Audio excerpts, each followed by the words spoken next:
Bismillahirrahmanirrahim. Assalamualaikum warahmatullahi wabarakatuh. Asyhadu an la ilaha illallah, asyhadu anna Muhammad Rasulullah. Allahumma sholli ala sayyidina Muhammad wa ala ali sayyidina Muhammad. Kama sholaita ala sayyidina Ibrahim wa ala ali sayyidina Ibrahim bil alamina innaka Hamidum Majid. Sebelumnya kita panjatkan dahulu doa kepada Gusti Allah Ingkang Maha Agung untuk saudara-saudara kita yang telah memberikan sholawatnya kepada channel dakwah ini, sehingga channel ini dapat eksis hadir dalam ruang-ruang diskusi kalian semuanya dimanapun kalian berada. Ya, semoga sholawat itu menjadi catatan langit amal soleh bagi mereka dan keluarganya kelak, dan insya Allah akan terbalaskan dengan balasan yang lebih baik lagi. Bagi seluruh viewer terkasihku dimanapun kalian berada, di mancanegara maupun di dalam negeri, aku ucapkan terima kasih atas apresiasinya. Semoga selalu always dan tidak pernah never tetaplah bertumbuh menjadi yang anti skip dan anti download. Bagi yang berkenan silakan saja di share linknya ya, linknya yang di share. Jadi jangan kamu unduh, kamu potong-potong gak karuan lalu kamu unggah. Ya, jangan. Berikutnya kepada semuanya aku tidak bisa ucapkan satu persatu. Terima kasih atas doa-doa baik kalian, dan semoga kebaikan doa itu juga tercurahkan kepada kalian semuanya sebagaimana yang telah engkau panjatkan kepada Allah Gusti Allah Yang Maha Agung untukku. Insya Allah ya, kita sesama saudara saling mendoakan kebaikan, dan insya Allah doa-doa kita bagian doa-doa yang diijabahi oleh Gusti Allah Yang Maha Agung. Pagi ini kita mulai lagi, mampir ngombenya ya. Bismillahirrahmanirrahim. Arba'ah, jadi enggak puasa. Tajuknya apa nanti mengalir saja ya. Tajuknya apa mengalir saja. Aku akan bacakan dahulu komentar yang masuk dari kalian semuanya. Ya, pertama Kang Mas Rizal Wahyu dari Semarang ya. Rembang selalu hadir Gus. Oh, ini kembali ke Rembang. Liburan. Oh iya ya. Mungkin mahasiswa lagi liburan ya. Kemarin kan akhir tahun. Oke, terima kasih Kang Mas Rizal Wahyu. Semoga selalu always ya. Tugas kampusnya juga oke, ngajinya juga oke. Jadi ilmu dunianya juga oke, ilmu tentang agamanya juga oke ya. Oke, matur nuwun Kang Mas Rizal Wahyu, semoga sukses selalu. Ingat, kalau ada peluang ambil dan ambil. S1 selesai, S2 selesai, selanjutnya dan selanjutnya. Berikutnya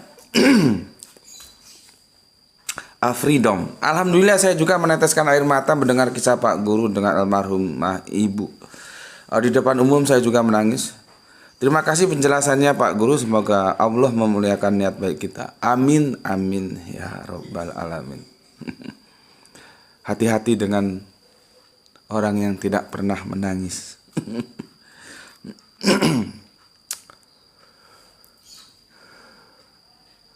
Kalau dalam sebuah terjemahan teks film India itu begini.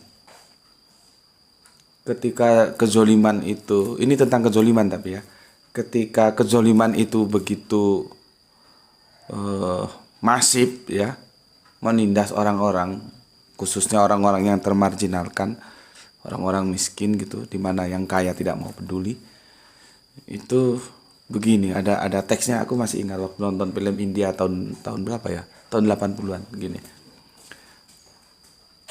Hati-hati dengan tangis si miskin, karena air matanya adalah darah. Aku masih ingat itu. Oke. Kemudian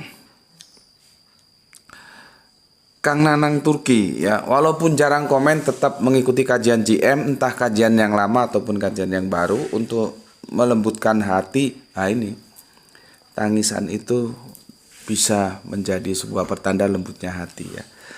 Yang memperbanyak ngaji serta open mind dan termasuk ngaji di JM. Barakallah ilmu manfaatnya JM.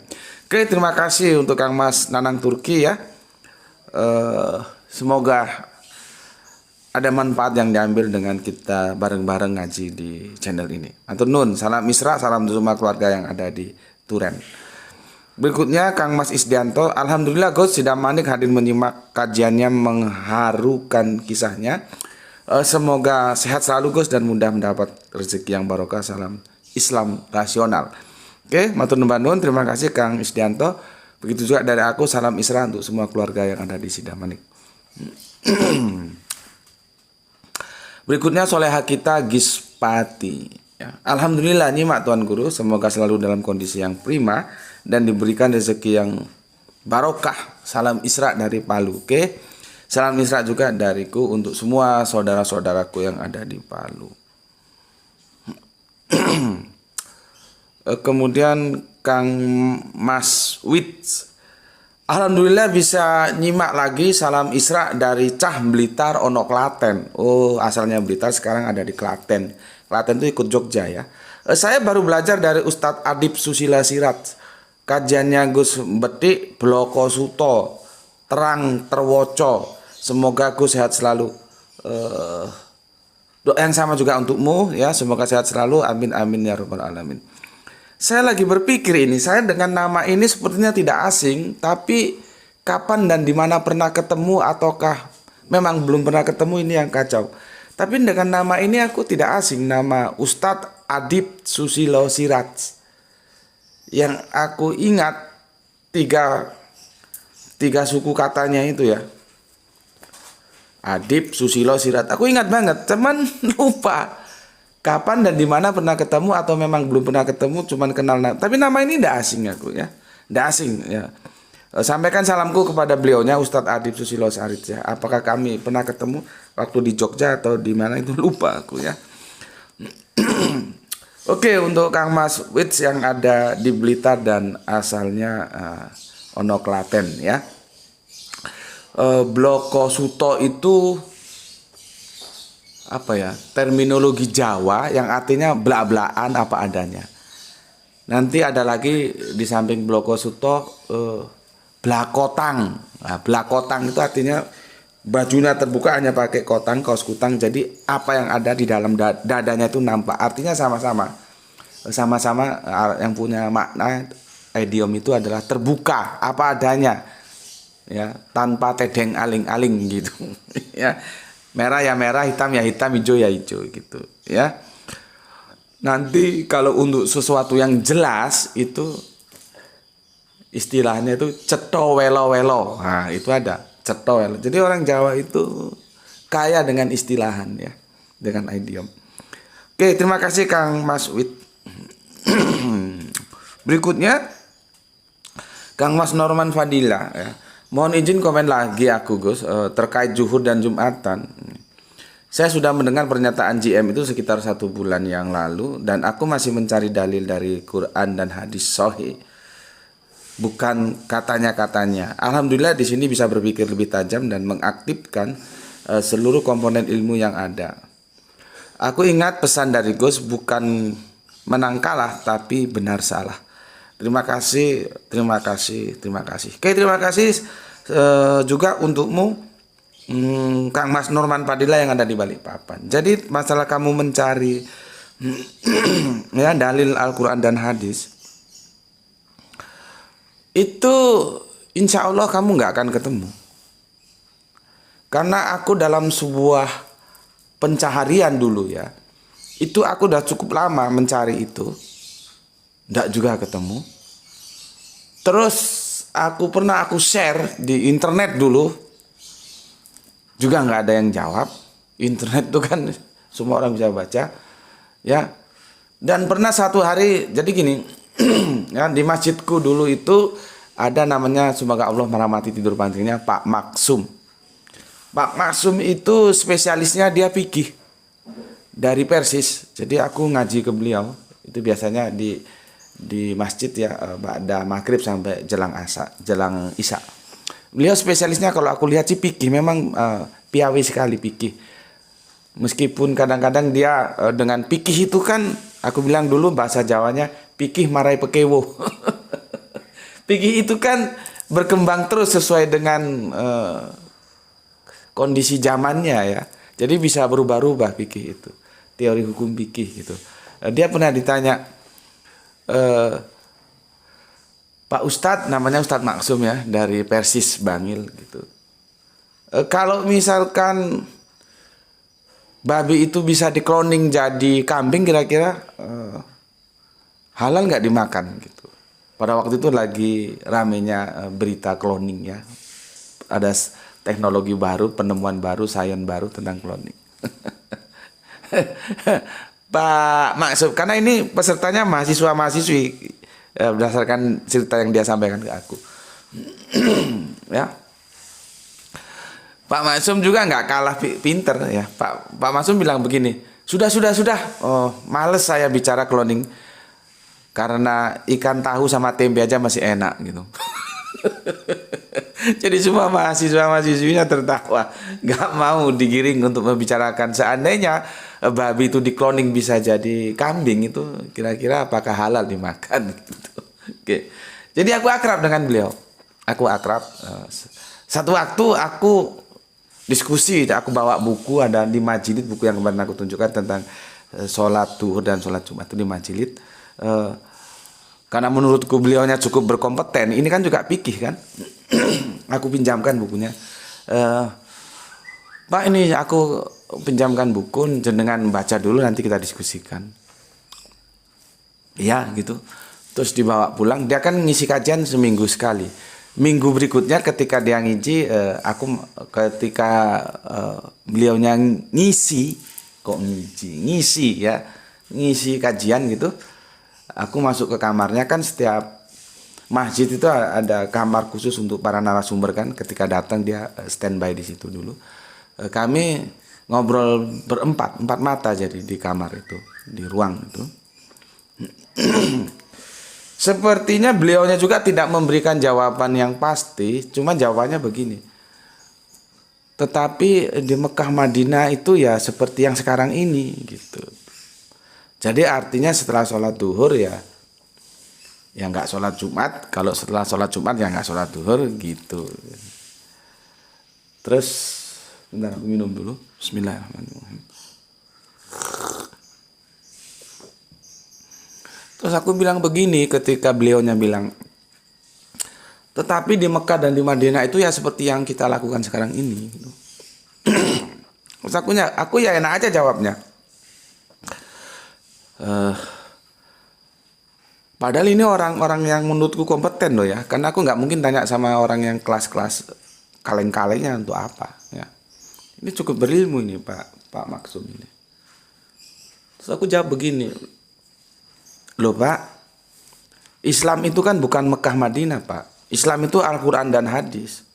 Nah kalau Al-Quran dan hadisnya setelah ditelaah dalam buku ini bicara begini, bagaimana kita mau bantah? Akhirnya terdiam beliau. Ambilkan tisu, ada tisu. Akhirnya terdiam beliau. Dan akhirnya ya sudah, nggak kami lanjut ya. Nggak kami lanjut. Nggak kami lanjut.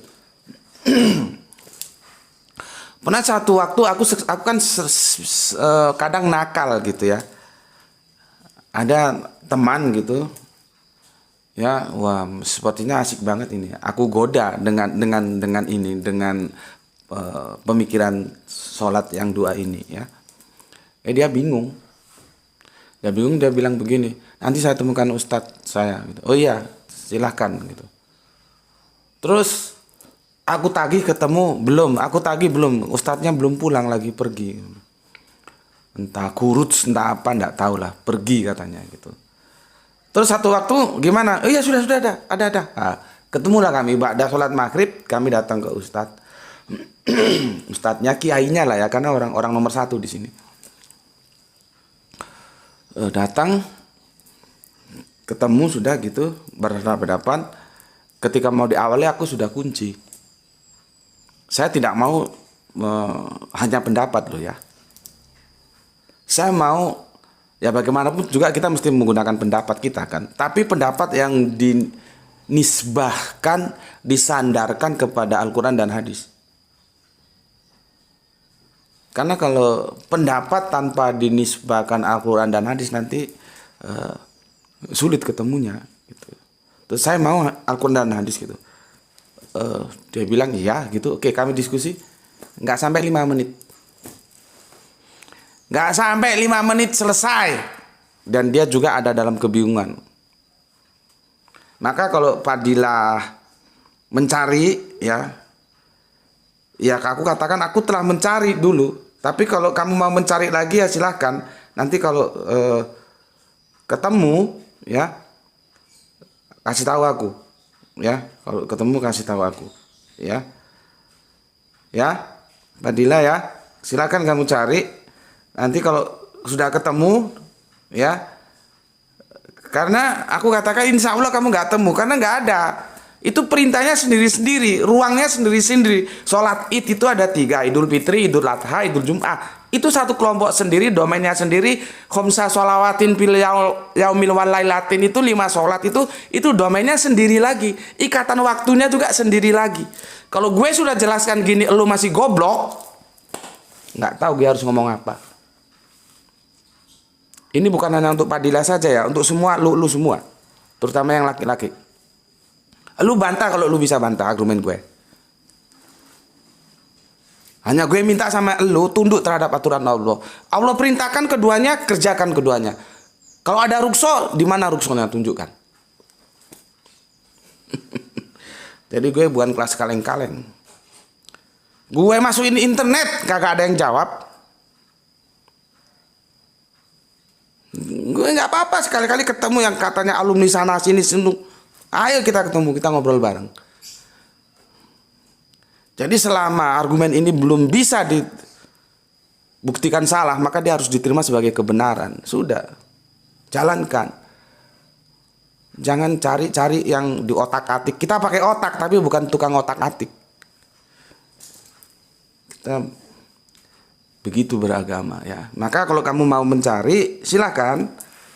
Nanti kalau ketemu kasih tahu aku. Ya. Tapi dalam pengalamanku mencari kebenaran, aku katakan tidak ada. Karena memang domainnya sendiri-sendiri. Kamarnya itu loh, kalau nggak tahu domain, kamarnya itu sendiri-sendiri. Islam itu rapi, sistematik. Yang kelompok id, ya kelompok id, yang kelompok di sholat 5, ya sholat 5, gitu. Itulah sebabnya rukso itu hanya boleh satu kelompok. Id dengan id boleh. Idul Adha itu nanti bisa dirukso dengan Idul Jum'ah karena sama-sama id. Idul Fitri juga bisa dirukso. Maka kalau misalkan Idul Fitri itu pas jatuh pada Idul Jum'ah, nah, kamu ada pilihan. Kamu boleh sholat Jum'ah, boleh tidak. Tapi kalau Kanjeng Nabi sholat, itu ada hadisnya. Karena sama-sama sholat id. Jangan salah Pak. Aku kan sudah ceritakan pada waktu itu Idul Jum'ah. Jadi pas juga Idul Fitri. Jadi Idul Fitrinya itu jatuh pada Idul Jum'ah. Kami bertiga, semua sudah almarhum. Aku, Kang Mas Bagio, Pak Safarin. Ini pakar-pakar ini. Aku heran, ini aku belum tahu saat itu. Kami kan ngobrol. Pak Safarin ini mulanya awalnya kejawen. Tapi akhirnya dia Islam. Ingat ya, kejawen itu tingkat pada kajian tasawufnya itu dekat sekali ke Islam. Jadi dari kejawen pindah ke Islam itu cuman satu langkah doang. Akhirnya dia ke Islam. Ya. Kan kami sedang menikmati jajanan jajanan Idul Fitri gitu ya. Terus adan Jum'ah. Aku heran. Lah kok mereka berdua kok terus aja, kok nggak berangkat Jumatan gitu ya. Akhirnya aku permisi, maaf saya mau Jumatan dulu gitu. Oh iya ya, monggo silakan Mas, monggo. Sama tersenyum mereka berdua. Aku pada waktu belum tahu. Artinya apa? Mereka mengambil rukso. Jadi kalau Idul Fitri atau Idul Adha, pada waktu itu Idul Fitri jatuh pada hari Jum'ah, kita ada rukso. Kamu mau Jumatan boleh, mau enggak boleh. Karena mengapa bisa merukso? Karena sama-sama id. Domainnya itu sama-sama id, goblok. Nek sing iki enggak, sing iki 5. Khomsa sholawatin fil yaumil wal lailatin. Ikatannya 24 jam. Ini ikatannya pekan. Kan sholat adalah ibadah yang telah ditentukan waktunya. Waktunya beda-beda. Setiap sholat ada waktunya, setiap waktu ada sholatnya. Masa sih gue jelasin gini lu nggak paham-paham juga? Nggak tahu gue otak lu itu isinya apa kalau nggak paham juga. Bismillahirrahmanirrahim.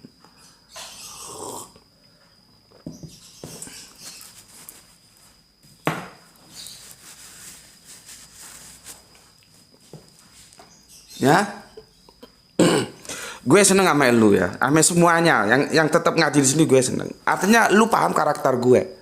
Gue kalau orang Jawa bilang muring-muring, otak lu goblok, itu bukan berarti gue ngamuk-ngamuk marah-marah, enggak. Itu cara gue men-trigger lu supaya lu nggak gue bilang goblok, lu belajar, gitu ya. Makanya setiap pendatang baru aku beri guiding, tolong pahami dulu bagaimana karakter narasumbernya. Supaya tidak ada ketersinggungan. Kalau baper gawat. Itu si Muhammad Bintang Ramadan itu termasuk jagoan itu. Gue hajar dia tetap aja ngaji di sini. Kalau dulu dia baper, selesai sudah. Selesai.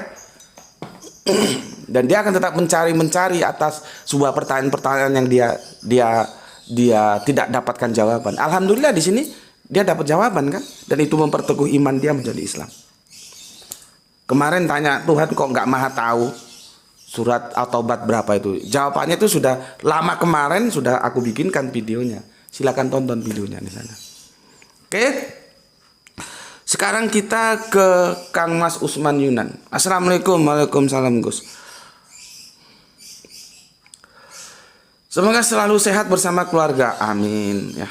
Menit ke-6 masuk Gus. Oke, monggo silahkan. Dubai insya Allah akan semaksimal mungkin guna mengedepankan waktu untuk mengikuti kajian ilmiah ini. Sebentar. Gue replay ya, gue ulangi ya. Islam itu Al-Quran dan hadis. Bukan Islam itu Mekah Madinah, bukan. Nggak ada ceritanya Islam Mekah Madinah, bukan. Mekah Madinah itu tempat perjuangannya dulu. Ya. Jadi apa kata Quran, apa kata hadis, itu Islam. Bukan apa kata orang Mekah, apa kata orang Madinah. Karena nanti bisa bias. Gitu ya. Kamu kalau pergi ke Mekah atau ke Madinah itu mesti ada perbedaan ritual-ritual ibadah kita. Ya tapi kita tahu bahwa itu hal-hal yang furu ya, bukan yang usul. Tapi kan tetap aja ada bedanya. Ya. Itulah yang dinamakan tentang fikih. Gitu. Jadi jangan Mekah Madinah. Kan itu Pak Maksum itu, Ustadz Maksum itu bukan kaleng-kaleng itu. Ketika dia bilang, aku bilang Islam itu kan bukan Mekah Madinah Pak. Islam itu kan Al-Quran dan hadis. Diam. Akhirnya buntu ya. Oke, aku lanjutkan.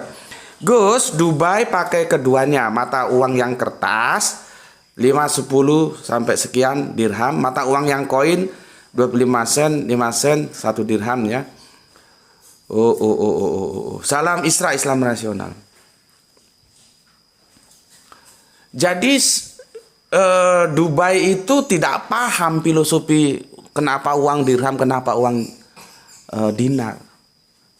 Makanya aku kemarin tanya, apakah dirham itu hanya sekedar nama mata uang seperti rupiah, seperti real kalau di Saudi, atau dia benar-benar diaktualisasikan dalam filosofinya?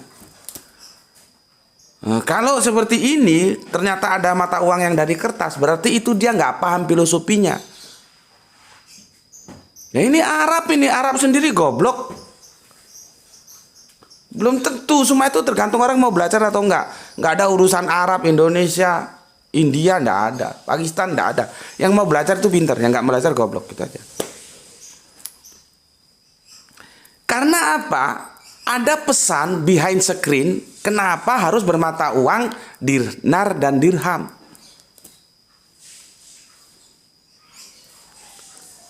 Aku pernah dapat duit nih ya, 1 lembar itu nilainya ada yang 5 juta, 1 lembar. Itu uang dari Bosnia, mungkin yang bawa tentara. ketika Bosnia dan sekitarnya bermasalah tahun awal 90-an kan, ada genosoida itu kan. Temanku punya banyak dan aku dikasih dan aku disuruh menukarkan. Semua money changer nggak ada yang mau terima. Dari money changer yang aku bawa aku tukarkan, nggak ada yang mau terima. Satu lembar kertas ditulis itu 5 juta itu. Jadi satu lembar 5 juta. Nggak laku uangnya karena kertas. Bahannya kertas. Sekarang coba mainkan otak kalian semua. Seandainya ya yang 5 juta itu bahannya dari perak atau dari emas. Ya, jadi benar-benar koin, entah perak entah emas. Kira-kira dia masih punya nilai jual enggak? Ayo buka otakmu. Punya nilai jual enggak? Masih laku enggak uang itu? Masih, bos. Secara mata uang dia sudah tidak berlaku lagi. Tapi nilai materialnya, raw material, bahannya itu laku karena dia terbuat bahan dari perak kalau dirham, dari emas kalau dinar. Jadi dia nggak mengalami devaluasi atau tetek bengek penyakit ekonomi, enggak. Karena bahan bakunya, materialnya laku dijual. Kalau kertas ya seperti tadi, satu lembar itu 5 juta. Nggak laku. Karena kertas. Nah, jadi kalau Dubai seperti ini, dia nggak paham filosofinya. Tapi ingat, kita sudah bahas beberapa tahun kemarin ketika ada yang mau menyanggah surat Yusuf ya tentang dinar, tentang dirham ya. Ingat ya, dinar dan dirham itu bukan dalam perspektif peradaban Islam. Islam mengambilnya dari luar. Itu sudah ada sejak era sebelum Islam. Nah, ini bukti bahwa Islam itu nggak kuper-kuper amat gitu loh. Apapun yang baik, kalau itu baik tidak bertentangan dengan Islam, silakan kita pakai. Jadi budaya dinar dan dirham itu garis bawahi. Bukan dalam perspektif Islam, tapi dipakai Islam. Dan itu dinobatkan setelah Kanjeng Nabi wafat atas usulan, lagi-lagi usulan jagoan kita, preman kita, sahabat Umar bin Khattab. Baru itu menjadi mata uang. Ini kalau yang goblok-goblok nggak diceritain, nggak tahu, dikirain itu asal muasalnya dinar dirham itu dari Islam. Enggak. Itu sejak zaman Yunani sudah ada. Drachma gitu dulu. Ya, oke. Ini mungkin gini aja lah ya. Dubai itu apa? Presiden atau apa? Suruh ngundang Gus Beti, aku jelaskan ke sana nanti. Nggak usah mahal-mahal anunya. Aku kasih kuliah khusus 3 jam selesai, tak jelaskan dinar dirham itu presidennya atau apanya, orang yang terpenting atau menteri ekonominya, suruh dengar aku jelaskan. Di Dubai sana ya, nggak usah kasih amplop banyak-banyak, tapi cukup bangunkan rumah dan studio untuk Gus Petik di Indonesia gitu. Nanti aku jelaskan supaya ngerti gitu.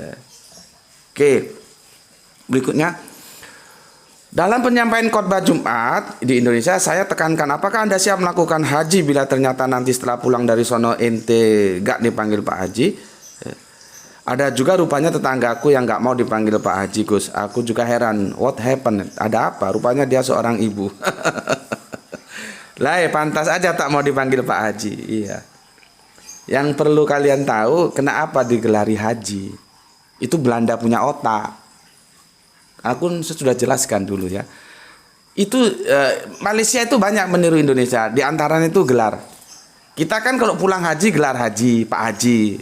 Makanya kalau ditanya, orang yang tiap hari sholat kenapa nggak dipanggil Pak Sholat? Padahal itu juga ibadah. Orang yang tiap hari puasa kenapa nggak dipanggil Pak Puasa? Tetapi orang yang haji dipanggil Pak Haji.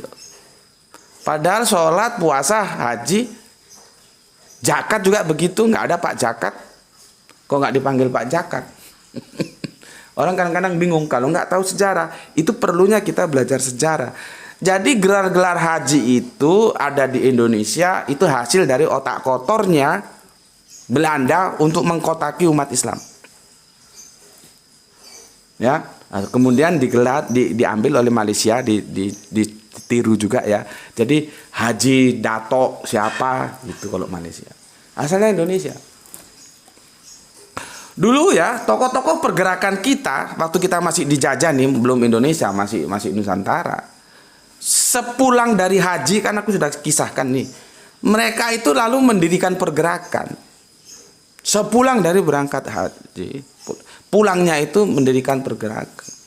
Belanda nggak kurang pinter, dia perhatiin. Oh, kalau gini caranya, orang yang pulang dari tanah suci digelari Pak Haji, supaya Catermelon ini ya bahasa spionase ya.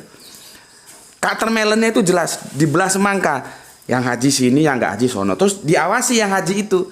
Karena biasanya tokoh pergerakan itu sepulang dari haji gitu loh. Nah, kita dulu, makanya kan aku bilang kita ini kan dibius oleh pahala. Kita mau ibadah mahdo 1 harian penuh supaya dapat pahala. Belanda kagak bingung, silakan saja difasilitasi. Tapi jangan lu berbicara ekonomi. Lu bicara ekonomi diawasi. Lu bicara politik dihabisi sama Belanda. Itu kerangka pikir Belanda, ya. Oke, berikutnya Muhammad Bintang Ramadan. Assalamualaikum Gus, kemarin selalu hadir. Oke, terima kasih atas link videonya Gus. Oke, sama-sama. Dan untuk topik ini izinkan saya komentar sedikit. Bila pembeda antara Islam dan kafir adalah sholat, tapi kenapa umat Kristen Ortodoks Suriah juga masih melaksanakan sholat seperti Yesus salat? Bukankah yang membedakan kita adalah salat? Yahudi juga sholat, namun Yahudi menyebutkan sebagai tefila dan selota. Mungkin itu pendapat saya Gus. Iya, tapi jangan kamu terjebak pada istilahnya. Terutama untuk teman-teman Kristen Ortodoks Suriah, mereka sholat kan? Coba tanya, sunahnya gimana? Apakah sholatnya Kanjeng Nabi Isa seperti itu? Ya, jadi sholat itu memang kan nabinya sama, diutus dari Allah yang sama. Kalau mereka semua sholat semua ya kagak ada masalah. Masalahnya sholatnya itu menapaktilasi jalan-jalan yang istiqomah itu loh. Jalan-jalan orang yang istiqomah atau bikin-bikin sendiri. Gitu. Ya, itu komentarku. Oke. Berikutnya Muhammad Yusuf. Assalamualaikum Gus. Waalaikumsalam. Jazakallah khair atas jawabannya Gus. Oke, terima kasih. Dia nukil surat Al-Furqan ayat yang ke-30, surat An-Nisa ayat yang 150. Ya, kemudian surat An-Nisa ayat yang 151 ya.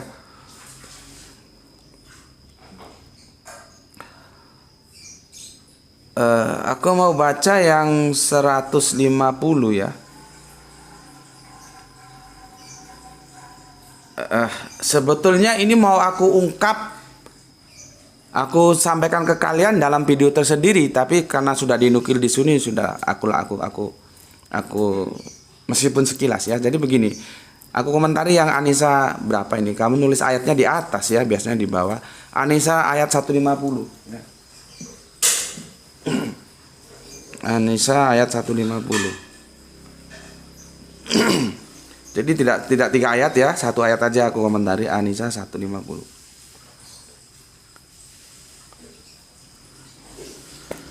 Bismillahirrahmanirrahim. Begini ya, sesungguhnya orang-orang yang ingkar kepada Allah dan Rasulnya dan bermaksud membeda-bedakan antara keimanan kepada Allah dan kepada Rasulnya dengan mengatakan kami beriman kepada sebagian, kami mengingkari sebagian, serta bermaksud mengambil jalan tengah antara iman atau kafir. Ya, mereka adalah orang-orang yang kafir yang sebenar-benarnya. Jadi kalau ada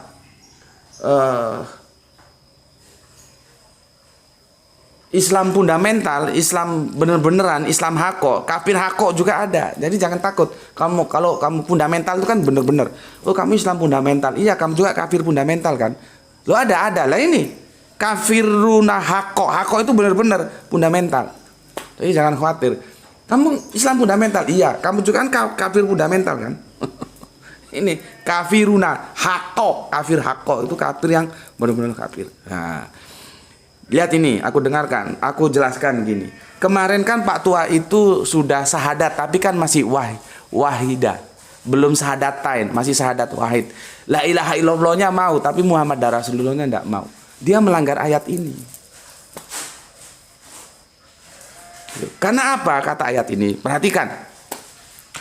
Sesungguhnya orang yang ingkar kepada Allah dan Rasulnya dan bermaksud membeda-bedakan antara Allah dan Rasulnya. Maksudnya antara keimanan kepada Allah dan Rasulnya dengan mengatakan kami beriman kepada sebagian dan kami mengingkari sebagian yang lain. Tidak boleh. Itu satu paket, maka disebut syahadatain, bukan syahadat wahidah.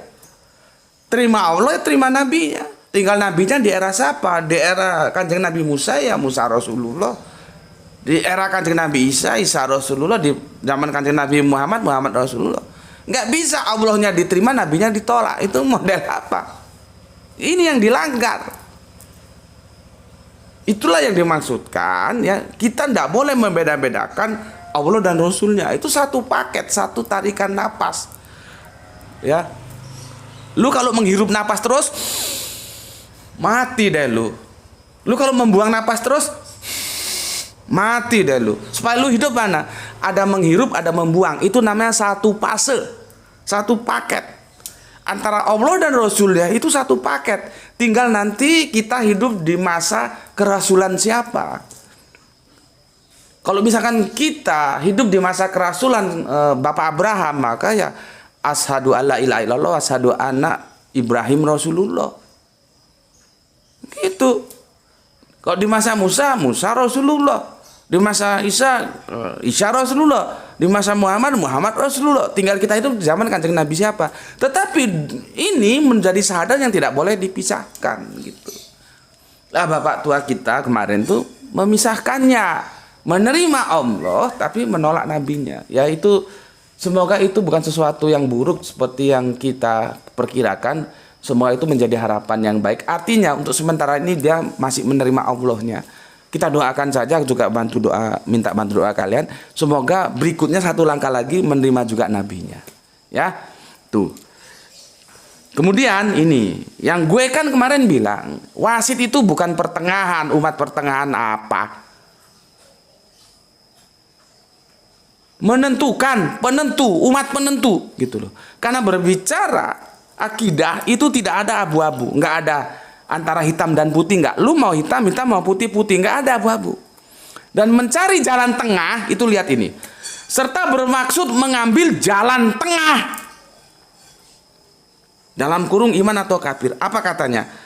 Mereka adalah orang-orang kafir yang sebenarnya. Kafirun haqqo. Dan kami sediakan untuk orang-orang kafir itu azab yang menghinakan. Pertanyaan gue, boleh jalan tengah? Boleh nggak? Lu pakai otak lu, boleh nggak jalan tengah?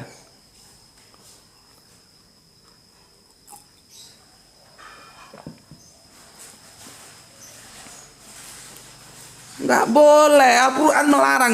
Dijuluki kafir hakon. Ini Al-Quran yang bilang, lu kagak terima, lu lawan tuh Al-Quran.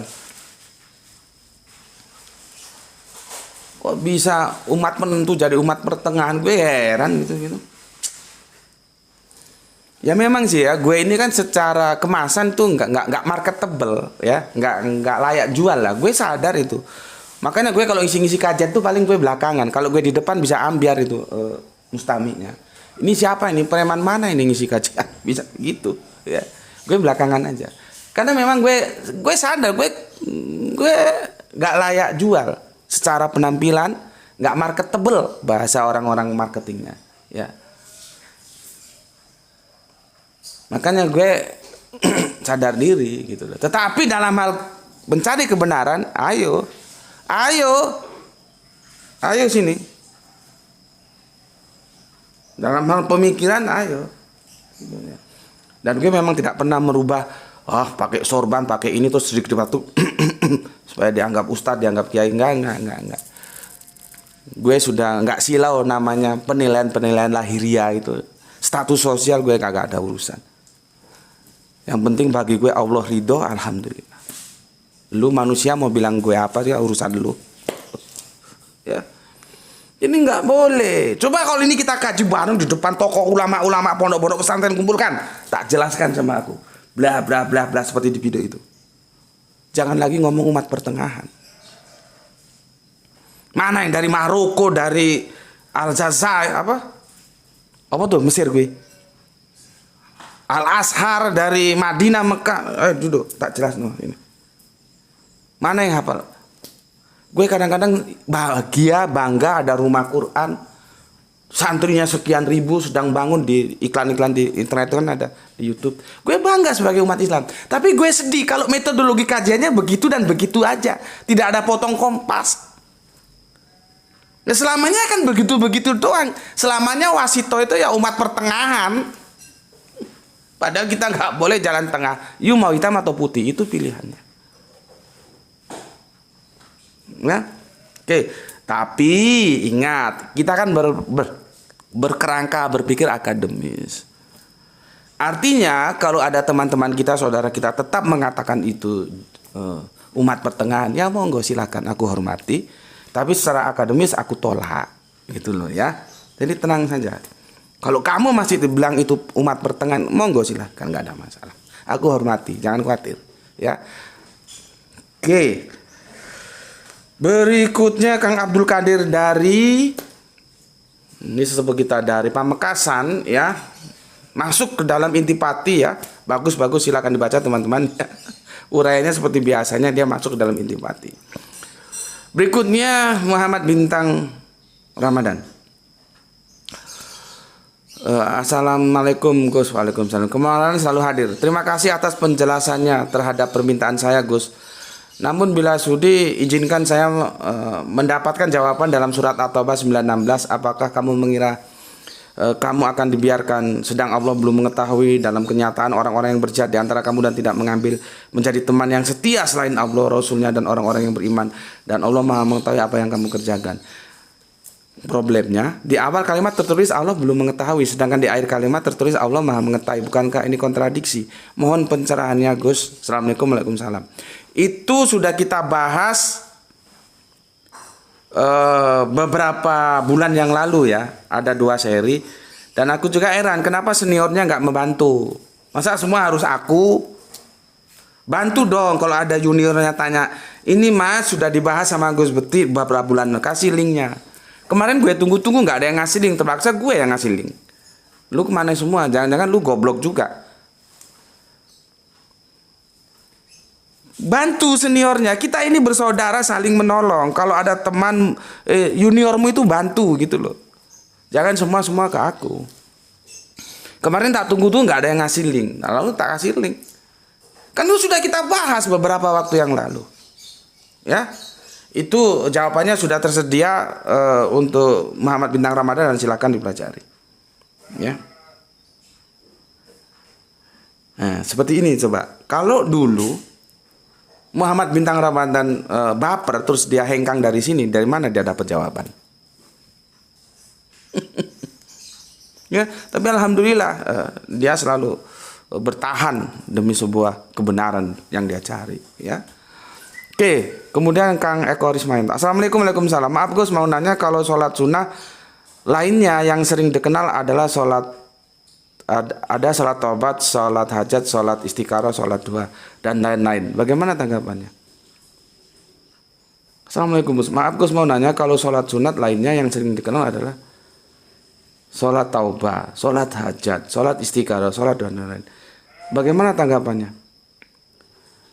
Assalamualaikum. Waalaikumsalam. Ya, aku nggak ngerti pertanyaanmu. Kamu nyusun pertanyaan yang aku bisa gampang ngerti gitu loh. Tanggapannya apa? Ya tanggapannya itu semua sholat sunat, terus mau diapain gitu loh. Yang kamu sebut itu ya sholat taubah, sholat hajat, sholat istikharah, sholat duha, dan lain-lain sebagainya, sholat tahiyatul masjid. Ya, nanti ada lagi kan sholat qobliyah ba'diyah, itu semua sholat sunnah. Terus kamu minta tanggapan apa dari aku? Yang kamu tanyakan apa? Aku nggak ngerti. Oke, Sahran Gipari Kang Mas Aran menyimak setelah 2 jam tayang. Terima kasih. Soleh kita Bunda Aisyah, ya terima kasih, ini dari Surabaya. Assalamualaikum, waalaikumsalam. Soleha kita, salam untuk semua keluarga yang ada di Surabaya, salam Isra untuk semuanya. Semoga Allah selalu meridhoi, memberkati saudara-saudara kita yang ada di Surabaya. Terima kasih soleha kita, Ayes ya, agak sulit aku baca namanya ya.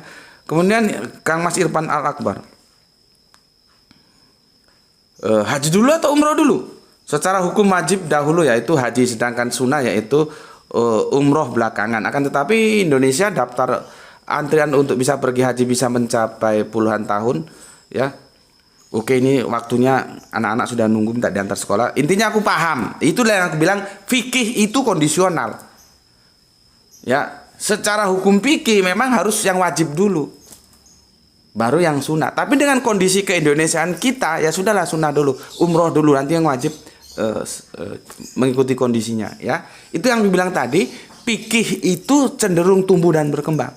Kalau akidah tidak. Kita kan ada ngaji fikih, ngaji akidah ya. Akidah itu tetap dari dulu sampai nanti yaumul kiamah, yaumul saat tetap. Kalau ahad ya ahad terus, enggak ahad terus berubah menjadi 3, enggak. Ahad terus menjadi sulatsa, enggak. Ahad ya ahad, sampai mampus ahad ya ahad. Enggak terus sulatsa 3 itu enggak. Itu akidah. Kalau fikih itu berubah. Seperti ini kan tidak berubah. Karena kondisional. Secara urut-urutan seharusnya haji dulu karena itu wajib. Kalau umroh itu sunnah. Tapi dengan kondisi sekarang keindonesiaan kita, ya sudahlah. Karena aku sudah bilang, sebelum kena penyakit tahu-tahu, kerjakan dulu apa yang bisa dikerjakan. Nah, sementara yang bisa dikerjakan umroh ya sudah umroh. Nah, itu asiknya kalau kita belajar fikih ya. Oke, terima kasih Kang Irfan Al Akbar. Berikutnya, Assalamualaikum, berbes hadir nyimakku, salam Isra juga ya.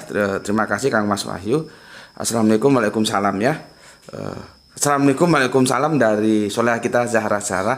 Gus salam Isra juga untuk seluruh keluarga di rumah nggih. Semoga tetap teguh dalam Islam nggih. Ini soleha kita Zahra telah memilih Islam ya. Kita doakan semoga tetap istiqomah di dalam Islam. Kang Iqbal Medan, Allah juga akan murka kalau otak dan akal manusia ini tidak dipakai. Benar ya. Kang Samsul Yatim, nyimak Gus salam Isra juga. Bapak Ikhwan Tamil, alhamdulillah Tangerang hadir Gus salam Isra juga. Kang Hermaru Nata Wijaya, ada Gus pengaturan videonya untuk memunculkan terjemahan. Oh ada ya. Terima kasih Kang Herman Nata Wijaya atas informasinya ya. Berarti memang power kita yang dari Inggris itu menggunakan bantuan teknologi penerjemah ini ya. Oke. Ya maklumlah gaptek. Terima kasih Kang Herman Nata Wijaya atur nuhunnya. Kumaha pawartosna. Oke, atur nuhun Kang Hermana ya. Ternyata ada ya video langsung diterjemahkan muncul. Kang Joko Kendil, Gus mau tanya sehubungan dengan umroh dan haji. Ada yang bilang misal begini, aku miskin terus tidak ada kewajiban haji atau umroh. Suatu saat berubah kaya terus bisa menunaikan ibadah haji. Apakah aku bisa mengumrohkan atau menghajikan orang tua kita sudah meninggal misalnya? Apakah mereka sudah terhitung haji? Umroh Gus hanya dengan membayar sejumlah uang yang diniatkan ke ortu kita yang sudah meninggal, benar nggak Gus? Mohon penjelasannya Sun. Aku jawab singkat aja ya. Kalian sudah bisa menebak kira-kira jawabanku apa? Aku orang yang rasional. Rasionalitas kita mengatakan ibadah mahdo itu hanya bisa dikerjakan dengan yang bersangkutan. Contohnya sholat, ya. Oh, mama kita, bapak kita karena sakit nggak bisa sholat. Sudahlah, gue sholat 2 kali. Yang satu sholat gue, yang satu sholat untuk gantiin bapak atau mama gue gitu. Bisa nggak? Nggak bisa. Nggak bisa. Ini memang ada hadisnya, tapi hadis ini dengan 1000 sorry kalau ada yang menerima, tapi bagi aku tolak. Ini ada ceritanya ini memang. Ya. Hadis itu aku tolak. Kalau itu hadis apa cerita nggak ngerti aku, tapi aku tolak. Bagi yang menerima monggo, aku tolak. Karena apa? Haji itu bagian dari ibadah mahdo. Kalau sudah meninggal, sudah wafat, ya sudah. Nggak bisa dioper ke orang lain, oh dihajikan. Itu nggak tahu kok bisa ada cerita seperti itu. Karena pemikiran dasarnya ibadah mahdho itu tidak bisa diwakilkan kepada orang lain. Karena percayaan yang model-model ginian inilah, ini aku belum pernah haji ya. Belum pernah haji, tapi kan aku punya teman yang pernah haji dan dia pernah hidup di sana 20 tahun. Akhirnya jadi bisnis. Minta tolong orang dihajikan, satu orang berapa bayarnya? Kalau misalkan satu orang berapa real, tinggal ngalikan berapa orang yang dihajikan. Jadinya bisnis. Gitu loh. Kalau aku enggak. Ya. Kalau aku cenderung begini, jadilah kamu anak soleh, ya. Nanti kesolehanmu itu juga semoga berimbas ke ibu bapakmu. Itu menjadi amal jariah. Jadi hitungannya, kalau amal jariah itu bisa. Karena dulu ibu bapakmu mendidik kamu. Jadi pahalanya pahala mendidik kamu itu loh. Makanya kita itu diupayakan meninggalkan anak yang soleh. Tapi kalau bapak mamanya saja nggak ngerti agama, nggak mau ngaji, bagaimana bisa anak soleh? Kecuali hal-hal yang kasuistis. Ya, jadi aku tolak. Ya. Nggak ada ceritanya orang sudah meninggal terus dihajikan anaknya, nggak ada. Cuman sekali lagi, bagi yang menerima itu cerita, ya mau nggak silahkan, nggak ada masalah loh. Ya. Oke, berikutnya, Assalamualaikum, mohon pencerahan kalau di kalangan Muslim ada hadis sahih Bukhari dan Muslim. Kalau di Bible, apakah ada yang sahih? Lain kali lah kita bicarakan itu ya. Tuban siap hadir Gus. Oke, terima kasih. Pernah jadi guru. Assalamualaikum, waalaikumsalam Gus. Palembang nyimak. Oke, terima kasih. Kang Didik nyimak. Oke, Hari Sunandar. Oke, Pus 99. Oke, terima kasih. Sudah aku baca semua. Cukup itu ya kajian kita di Mampir Ngombe di saat duha ini. Aku segera mengantarkan bidadari kecilku untuk. Aku masih punya utang ya, belum menjelaskan bidadari kepada kalian. Itu dulu yang tanya itu mualaf juga itu, cewek juga. Kemana kalau sekarang nggak pernah nongol? Semoga sehat selalu ya, bukan karena sakit ya. Aku beri pesan ya, jaga Allah, jaga Kanjeng Nabi, jaga Al-Quran, jaga Islam, jaga sholat dalam bingkai imanmu.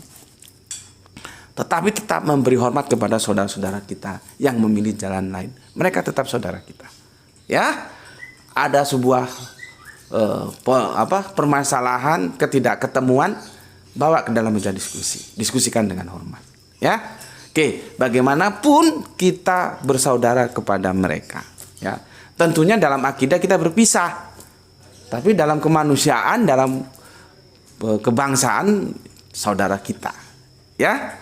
Oke, semoga kita mendapatkan rezeki yang barokah dan kesehatan yang prima, di mana rezeki dan kesehatan adalah sebuah keberuntungan yang kita rindukan, dan semoga kita diberi keberuntungan itu oleh Gusti Allah ingkang Maha Agung. Bismillahirrahmanirrahim. Alhamdulillahirabbil alamin.